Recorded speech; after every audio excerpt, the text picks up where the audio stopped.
Hello and welcome to week two, day two of ground zero, where we are talking about linear regression. Um, Now we are going to delve a little deeper into multiple linear regression, and then finally we'll talk about logistic regression. So why don't we do a quick revision and setting the idea of simple linear regression again? So I guess it will be a good revision for a lot of you. So if you remember, this is what a simple linear regression problem looks like. Okay, so these are our unknown parameters known as intercept and slope respectively. This is the error term, which is the discrepancy between true outcome and, I guess, a linear prediction. So we typically estimate beta naught and beta 1 by minimizing this. Okay, and I have shown you how to derive this. You can probably revisit yesterday's lecture if you have forgotten how to. Okay, cool. This is known as the ordinary least squares principle. Okay, so why do we choose squared errors to measure fit? In short, it, I guess, ties back to the fundamental idea that under mean squared error, the mean is our best constant predictor. Okay, so that is what I'm going to discuss briefly now. Okay, so let y be a random. I'm gonna remove this if that's okay. Okay, I hope that's okay. Be a random variable such that is equal to mu y, and variance of y is sigma squared. Now if you take the expectation, basically again the minimization of this, cool, and c is a constant which has to do nothing with c by x, by the way. So this is a single constant, no dependence on x. So we get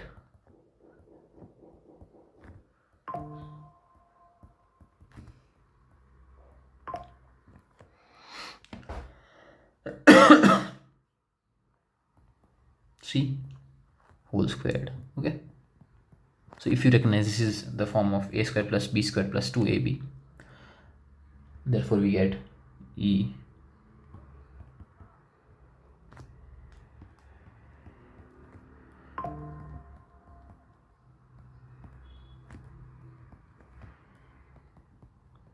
y minus mu y minus c.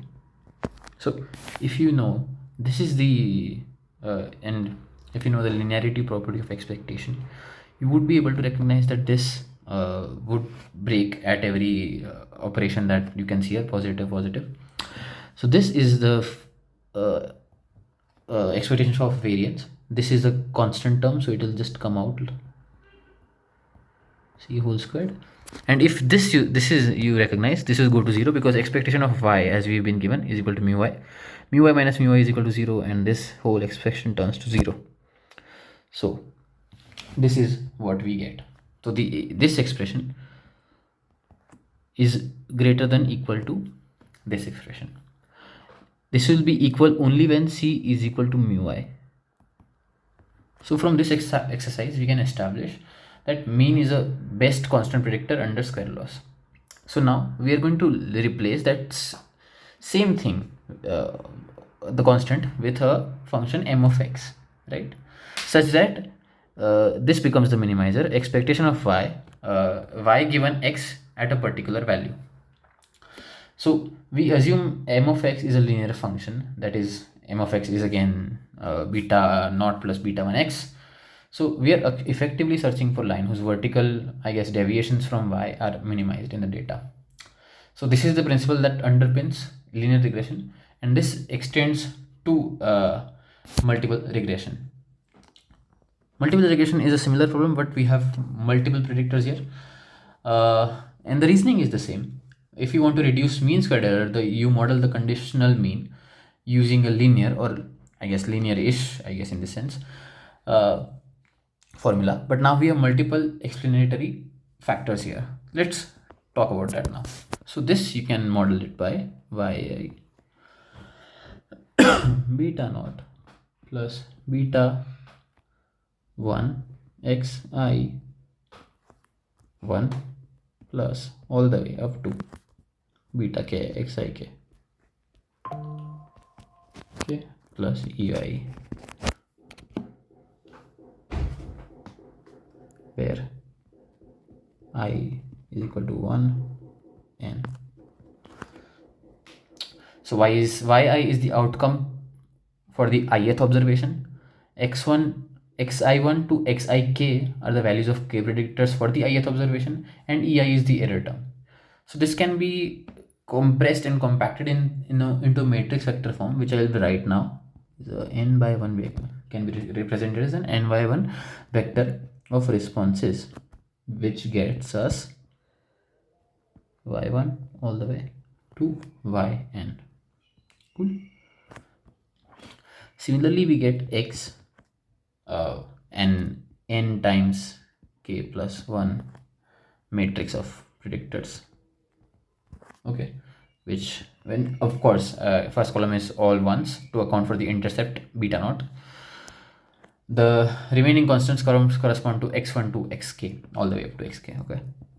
So there you go, 1 1 all the way 1 x11 x12 x1k xn1 xn2 xnk.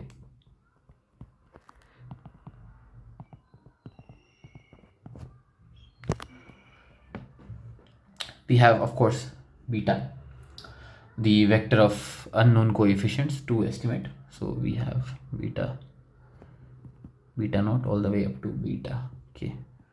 Cool. And of course an error vector.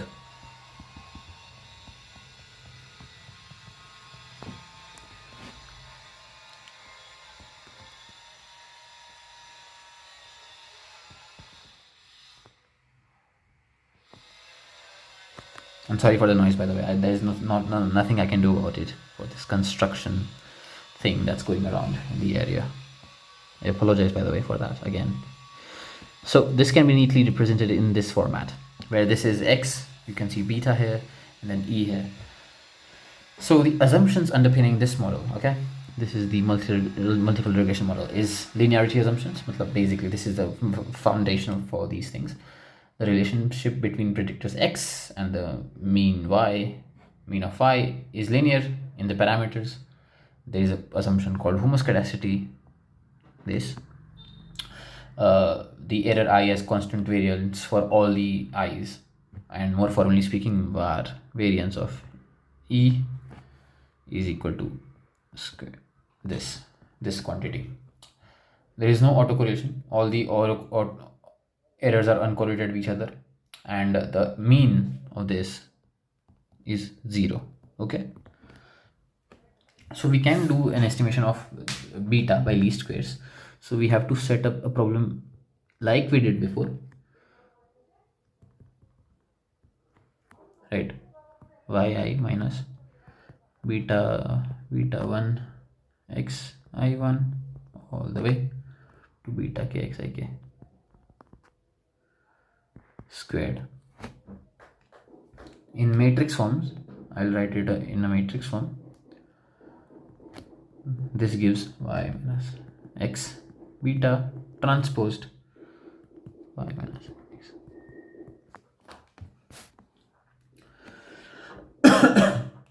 Under the usual assumptions, we can find the value of beta hat as I think this should be an exercise.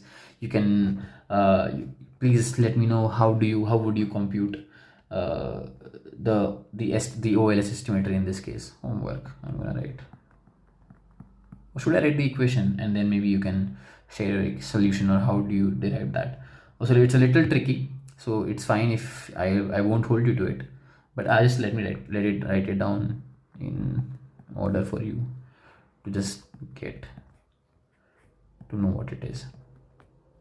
Cool. So this is the estimator.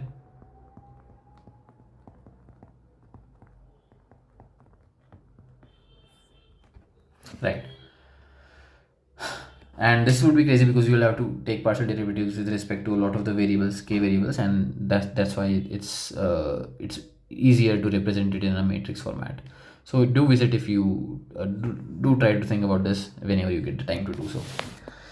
So I think, yeah, this is it. This covers everything about multiple linear regression, and what's happening is we're simply extending the mean is best principle to handle multiple predictors. Bundling, I think this is just bundling every formula into tidy matrix formulation and using OLS under classical assumptions.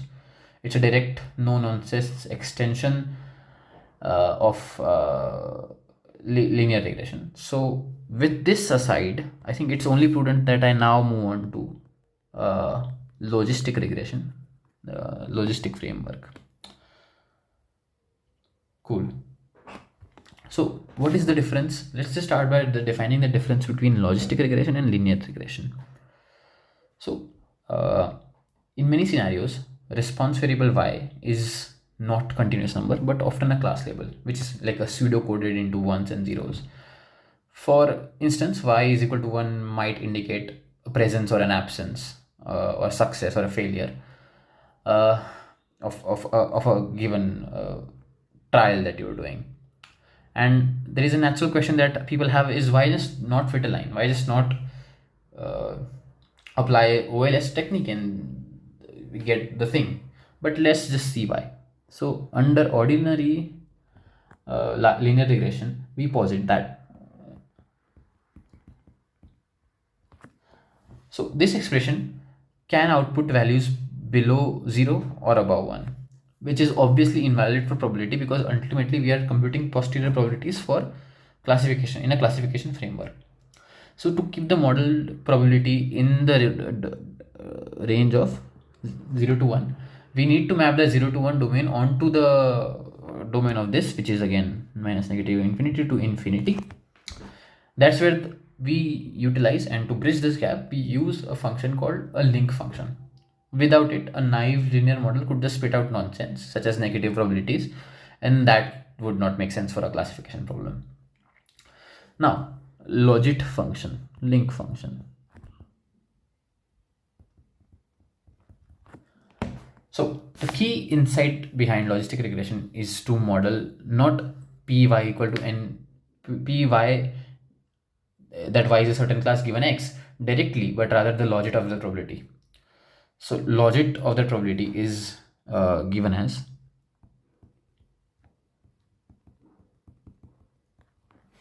cool. The quantity, this quantity is also known as the odds.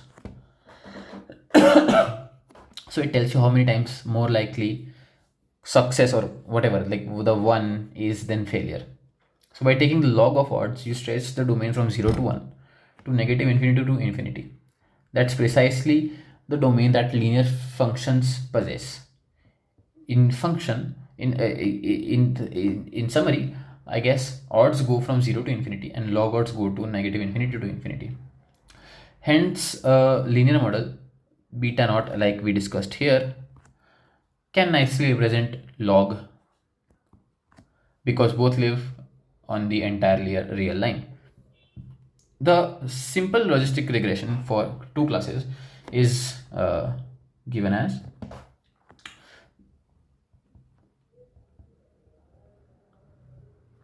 capital X equals to X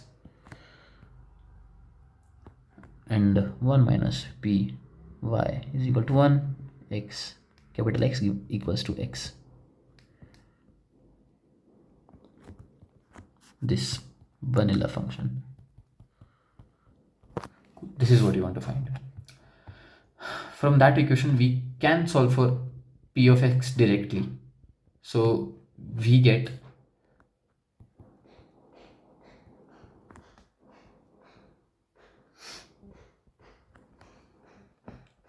we take the exponentiate both the sides, and that's why that's how you'll get this expression essentially.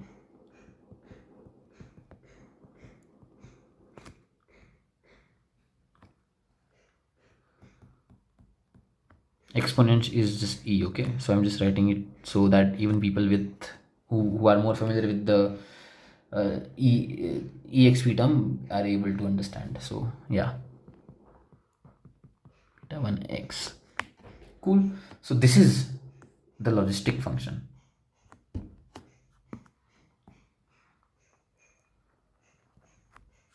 Exponentiate both sides. I have to write that.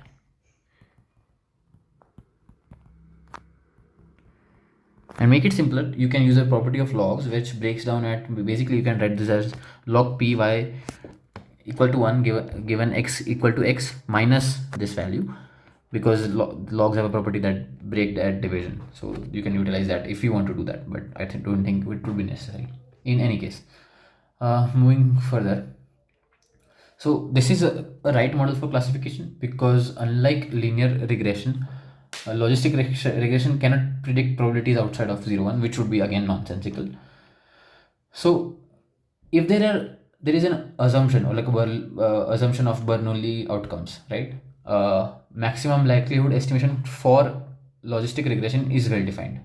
So we typically solve it with methods like Newton-Raphson, rather than a closed form formula like we did it with OLS earlier. And now I think the stage is set for us to talk about logistic regression with multiple predictors. Okay.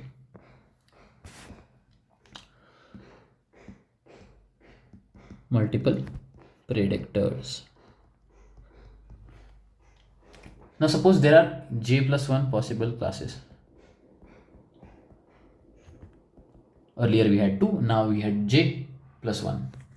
A0, A1, all the way up to AJ. Cool. So for observation I, y can take on any of the form. I can take the any value for any experiment. So our goal is to model the probability of each class, right? The goal would be this: probability yi being equal to j given xi, where j is equal to 0, 1 to j. So the response variable is sorted, and we know what we want to find out. And using what we've discovered in the previous setup, the baseline reference class is to pick a class. There's a formula called baseline.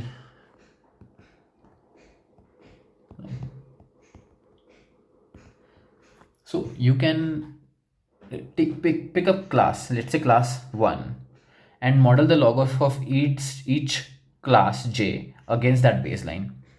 Let's say log of py equal to j x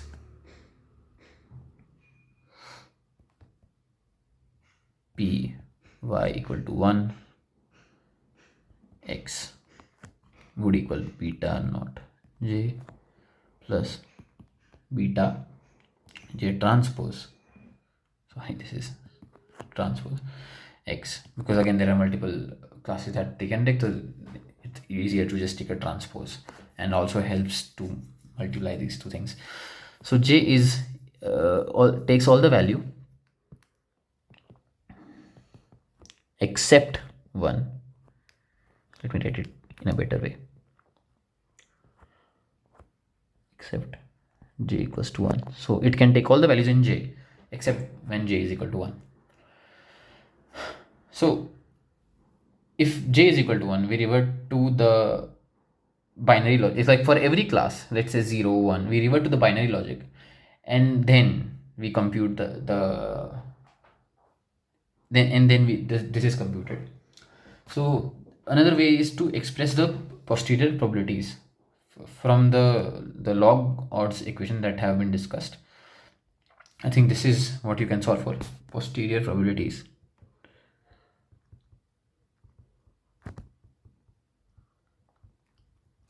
Okay, so again, py equals to j given x would give you again exponential e raised to basically b oj plus b j t x 1 plus, sorry, 1 plus the summation of all the classes from, let's say, k equal to 1 j exp bo k plus b k transpose x, where j is equal to 1 to j. For 0, it would take the value, it would not 0 but the baseline class, it would take the value of 1, right? So you'll have 1 at the top and the denominator would remain the same, right? So now I'm going to talk about very briefly fitting the model and likelihood functions. So for, let's say we have observation yi and xi, right? So the probability of seeing this is just an additional or extra info, which is helpful surely, because it's a segue into properties like maximum likelihood methods and estimations. Likelihood methods. Fine. So for, let's say, observation, there is xi, yi is an observation, and the probability of seeing that this class yi is modeled by y given y is equal to yi given xi as the, this is a notation for like multiplication. Okay, so j equals to 0, j beta, probability y is equal to j x I 1 yi equals to j, where 1, this expression is an indicator that it's 1 if yi equals to j, 0 otherwise. So that's what you get ultimately. So that's, I guess, leads into maximum likelihood estimation, and for putting all the observations together. But I'm not going to cover that because that would be beyond today's paradigm that I am to cover. But the key takeaways would be, so the the idea is we keep the idea of log odds, but now define it to a chosen baseline class for this multiple setup. Each class's probabilities is expressed by the softmax function. This is the softmax function, by the way, for those who do not know.